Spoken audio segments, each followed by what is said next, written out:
The South Australian Government and New South Wales Government are partnering for the first two-state social media summit. The summit, held in Sydney tomorrow and Adelaide on Friday, aims to highlight the impacts of social media on children and their mental health, cyberbullying and disinformation and misinformation on social media. Joining us live with more is the South Australian Premier, Peter Malinauskas. Premier, thank you for your time. When you first announced your intention to ban some kids from social media, you really set off a national conversation. As you well know, there have been plenty of naysayers saying it can't be done. There are also different views on what age these limits should kick in at. Just how tricky has it been to land on an age where restrictions would be in place, and are you still convinced that this plan can be implemented successfully? Yeah, we're absolutely convinced, Ashley, because it's the right thing to do, and parents are calling out for it around the country, and it's now increasingly backed in by a growing body of international research that says social media is definitively doing children harm and there needs to be a response to it. In terms of the age, look, I've got to say, I'm relatively agnostic about this. Whether the age limit kicks in at 14, 15 or 16, I think that matters less than just having a policy that is clear and can be applied across the entirety of our federation. And now that we've got a federal government with the bipartisan backing of the opposition committed to that end, it can be achieved. And I think we're just going to get on with the task. But the summit that we're hosting with the New South Wales government over the next couple of days is a really important occasion to continue to raise awareness about that growing body of research and the desperate need for this to be addressed, and I've got to say, addressed relatively urgently. When it comes to that kick-in age, that is probably a very important point for a lot of parents trying to navigate this space. As you well know, there's a big difference between a 14-year-old and a 16-year-old, and those seem to be the upper and lower limits that most advocates are looking at. Is the scientific evidence clear enough, do you think, to pinpoint where that benchmark needs to be? Look, probably not, but I think the evidence is strong enough to make it clear that governments have got to act and they've got to lead the way and institute a clear age limit that both can be supported at a school level, but also, most importantly, supported by parents at a household level.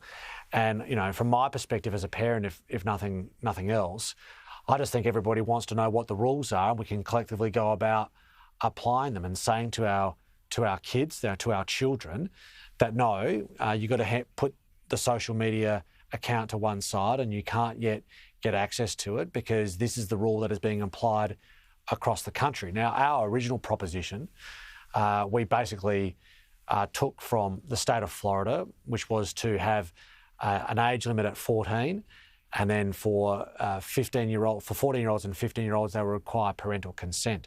I think there is an argument that there is a simplicity to choose just a different age and apply it everywhere and remove the parental consent question. I think what matters more is that in South Australia, we commissioned Robert French, the former Chief Justice of the High Court, to lead a piece of work about how best we could apply this law in a way that would be practical. And he's come back with a set of recommendations making it clear that there should be a positive obligation placed on social media companies themselves. And that represents a model that can be applied by the federal government across the country. And that's, of course, what we've now got the commitment to federally. And we hope that the summit over the next couple of days only adds to that momentum to ensure that it occurs. Premier, I want to ask you about another national debate we're having at the moment. We've seen pro-Palestinian protests right around the country really testing police resources in recent days, weeks and months. The right to protest in our democratic nation is, of course, there, but it does come at a significant policing cost, doesn't it? Do we need to look at limits or some other way to reduce the constant disruption that we've been seeing? Yeah, look, I mean, certainly in South Australia, we probably haven't seen the types of protests we've seen in other parts of the country, which on one level I'm grateful for. But it's also true, Ashley, that there has been a significant drain on police resources. The protests that we were anticipating on October 7, which I thought were ill-founded and completely misplaced by advocates of the Palestinian cause, those protests did necessarily require a lot of police preparation. In fact, a huge amount of effort was put in to make sure that those protests were conducted lawfully. Now, as it turns out, that police preparedness wasn't called upon, but that within of itself means that there's an opportunity cost. That's police not being able to attend another particular issue they might otherwise been able to confront within the community elsewhere. But look, we've got this right to protest. It's an essential tenet of our liberal democracy, which we should seek to preserve. It's what makes, in many respects, Australia and Israel and other liberal democracies around the world very different from those other countries that we have no aspirations to be like. But we've got to get the balance right to make sure that where people are exercising their right to protest, they're not doing it in a way that infringes the rights of others. And that's something we've tried to be ahead of the curve on in South Australia. We recently, as a state government, moved protest law reform through our state parliament, which was controversial at the time, but has actually stood us in good stead to make sure that those protests occur in such a way that doesn't stop someone else from being able to get to their place of work, doesn't stop a business being able to operate freely in a way that is uninfringed by those people that seek to protest and demonstrate.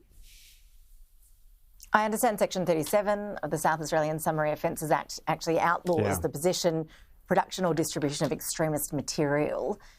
Should that be the national standard? Well, what I would say, we're very grateful for the standard that we have in South Australia, and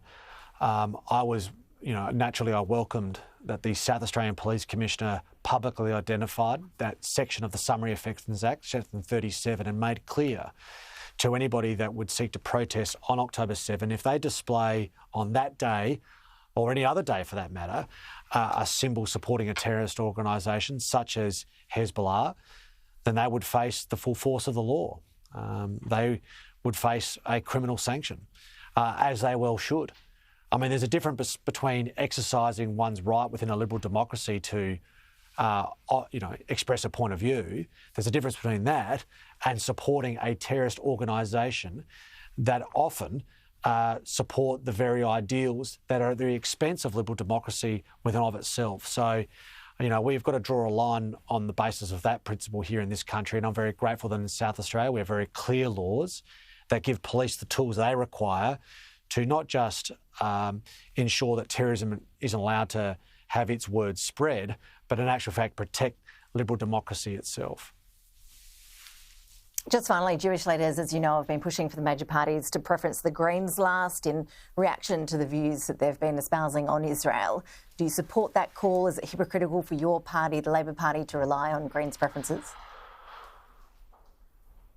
Well, I much prefer the Labor Party to be able to prosecute its case in both principle and policy for the largest percentage share of the primary vote as we can possibly get our hands on. And I do think it's fair to say that the Greens have sought nothing but to be divisive on this issue rather than try and be principled.